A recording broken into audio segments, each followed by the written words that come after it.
जय गुरु जी। गुरु जी के चरण कमलों में सादर वंदन। ओम नमः शिवाय, शिवजी सदा सहाय। ओम नमः शिवाय, गुरु जी सदा सहाय। स्वागत है प्यारी साध संगत जी का दिव्य आभा के इस सेशन में। गुरु जी के निर्देशों पर आधारित ग्रंथ है द लाइट ऑफ डिविनिटी। उसी का हिंदी अनुवाद दिव्य आभा नाम की पुस्तक से प्रसिद्ध है। आज का प्रसंग है मेरे अंधकार में ज्योत जलाई। मनुष्य के जीवन में कुछ ऐसी घटनाएं होती हैं जिनको सहते हुए यही कहा जा सकता है कि संभवतः ईश्वर की यही इच्छा थी। मुझे नव जीवन प्रदान करने के लिए मैं सदा गुरु जी के आभारी रहूंगी। गत घटनाओं का अवलोकन करते हुए अब मैं उनका बोध कर सकती हूँ, पर उस समय कारण मेरी समझ से बाहर थे। दुर्भाग्य मेरी नस नस में भरा हुआ था। मुझे अत्यधिक पीड़ा थी। मेरे जीवन का हर अंग भौतिक और मानसिक व्यथा से परितप्त था। यद्यपि गुरुजी ने आकाशदीप बनकर मेरे जीवन में प्रवेश किया और मुझे अंधकार और निराशा के अतिरिक्त कुछ दृष्टिगोचर नहीं था। ब्रिटेन के मैनचेस्टर शहर में जन्म लेकर मैं जन्मजात अस्थमा, विसर्प और हृदय में छिद्र जैसे रोगों से पीड़ित थी। मेरा बचपन मेरे अभिभावकों और स्वयं मेरे लिए अति कष्टदायी रहा था। तथापि स्वास्थ्य के सुकर्मों के कारण मेरी जीव शक्ति अपराजय थी और मुझे अपने साथियों से अधिक सहन करना पड़ता था। अपने क्लेशों के कारण मुझे बचपन में ही छोटे मोटे दुखों का सामना करना आ गया था। मुझे अपने 10 वर्ष पूरे होने की शंका थी, किंतु भाग्य ने साथ दिया। दूसरी ओर मेरे माता पिता सदा संदिग्ध अवस्था में रहते थे, क्योंकि हृदय रोग विशेषज्ञ ने मेरे बारे में भयभीत करने वाला चित्रण किया था। स्वस्थ और प्रसन्न रहकर जीवन के सब आनंद उठाते हुए मैंने अपनी किशोरावस्था के वर्ष बिताए। 22 वर्ष की आयु में विवाह के उपरांत मैं दिल्ली आ गई। दुर्भाग्यवश दुखों के घनघोर बादल पुनः मेरे जीवन में छा गए। हर बदलते मौसम के साथ मेरा दमा अति कष्टदायी हो जाता था। हर बार मुझे चिकित्सालय में प्रविष्ट कराकर इंजेक्शन दिए जाते थे। दमे से बचने के अपने सब प्रयत्न विफल होते देखकर मैं हताश हो गई। 1997 में मुझे दमे का सबसे कठोर जानलेवा आक्रमण हुआ और अंततः मैंने हार मान ली। मुझे याद है कि मैं अपने हृदय में प्रार्थना कर रही थी कि यह अंतिम हो, क्योंकि मैं और सहन नहीं कर सकती थी। उन्हीं दिनों मुझे पूरे शरीर पर भयंकर त्वचा रोग हो गया। बायोप्सी से पता चला कि यह कर्कट रोग है। चूँकि इससे मेरे परिवार को आघात पहुंचता, यह समाचार मैंने उनको नहीं दिया। मेरे जीवन की समस्त आशा समाप्त हो चली थी। मेरा आगे का मार्ग बंद हो चुका था। अचानक उस अंधेरी रात्रि में गुरुजी ने अपनी दिव्य ज्योति प्रज्वलित की। हर बार उनके पहले दर्शन की बातें याद करते हुए मुझे अपने मन में उठी सब भावनाएं याद आ जाती हैं। सौभाग्य से उस दिन वे अकेले बैठे हुए थे जब मैं अपनी एक मित्र, जिसने उनसे मिलने का आग्रह किया था, के साथ उनके यहाँ पहुँची। उनकी उपस्थिति में मैं भाव विह्वल हो गई। उस समय मुझे जीवन भर भटकते हुए शिशु की भांति लगा, जिसे अंत में अपनी माँ का आश्रय और सुरक्षा मिल गई। उन्होंने उसी समय मुझे अपना संरक्षण प्रदान किया। यथार्थ में मैंने पहली बार पवित्र प्रेम का अनुभव किया था। उसमें ना कोई प्रतिबंध था, ना ही अन्य चाहत। मुझे घर के सदस्य की भांति उन्होंने प्रतिदिन संगत में आने को कहा। मौसम चाहे जैसा भी हो, मैं संगत में पहुंचकर उनके अनगिनत भक्तों में बैठ जाती थी। उन दिनों मुझे असहनीय वेदना रहती थी।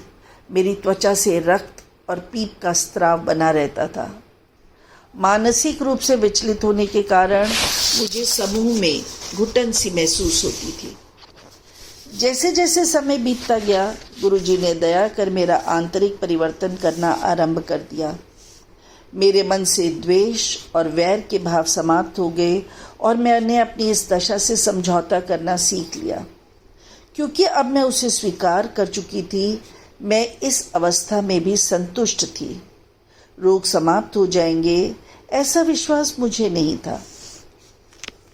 मात्र गुरुजी का साथ और उनकी ऊर्जा को ग्रहण कर मेरी अंतः शक्ति बढ़ गई। मुझे इससे अधिक आशा भी नहीं थी। मुझे शांति मिल गई थी। उनके सानिध्य में डूबते हुए मुझे आत्मिक जागरण का आभास होने लगा।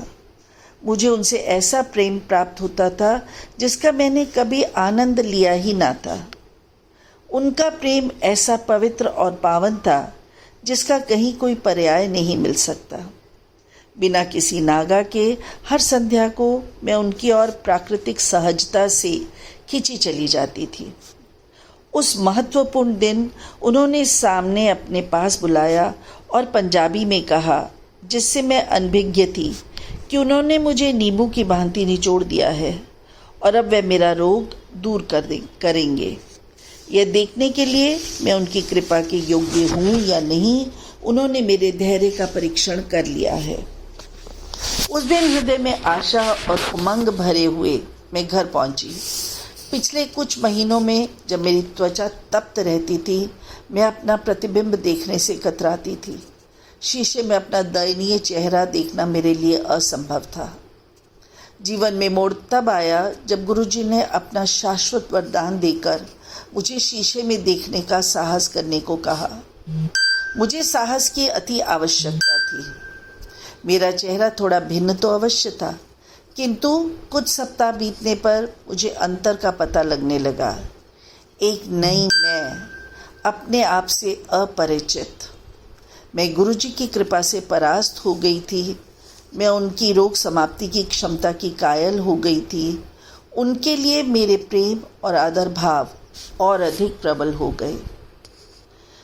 मौसम बदल कर आते गए पर मुझे फिर कभी अस्थमा नहीं हुआ।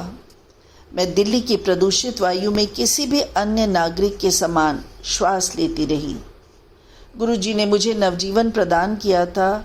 यह भी बताया कि उनके हस्तक्षेप के बिना मेरा और जीना असंभव था। उसी वर्ष के शुरू में मैं एक ज्योतिषी से मिली थी जिसने मेरी अल्पायु की भविष्यवाणी की थी। मुझ में हुए परिवर्तन को शब्दों में व्यक्त करना मेरे लिए अत्यंत चुनौती भरा कार्य है। मैं इतना तो कह ही सकती हूँ कि उन्होंने मुझे केवल भौतिक ही नहीं, आंतरिक रूप से भी परिवर्तित कर दिया था। एक लंबे अंतराल के पश्चात शब्दों को अभिव्यक्ति दे तो मुझे अपनी त्वचा में अपना शरीर अच्छा लगने लगा। गुरुजी यदा कदा अपने भक्तों का परीक्षण करते रहते हैं। मानव अपनी स्वार्थी प्रकृति के कारण कामना पूर्ण होने पर पिछली बातें भूल जाता है, पर गुरुजी की कृपा तो जन्म जन्मांतर सदा बनी रहती है। यह इस संदर्भ से स्पष्ट हो जाएगा। गुरुजी ने मुझे अपने चित्र के समक्ष प्रतिदिन एक मोमबत्ती जलाने को कहा। एक दिन मेरे विस्मय से आधी डिबिया समाप्त होने के बाद भी वह नहीं जली। आवेश में आकर मैं स्नानागार में चली गई। बाहर आकर देखा मोमबत्ती जल रही थी। मैं चकित रह गई। उसी सांझ गुरुजी को धन्यवाद प्रकट करने के लिए मैं उनके दर्शन के लिए गई। यद्यपि वह मेरा जाने का निर्दिष्ट दिन नहीं था। मैं जैसे ही उनके चरण स्पर्श करने के लिए झुकी, उन्होंने धीमे से अपनी दयालु आवाज़ में प्रश्न किया कि अंत में मोमबत्ती जली या नहीं। तब मुझे आभास हुआ कि मैं उनसे दूर हो रही थी। वे तो सदा मेरे साथ थे। मैं उनकी हार्दिक आभारी हूँ। हर क्षण उनकी कृतज्ञ रहकर जीवन व्यतीत करना चाहूँगी। एक भक्त।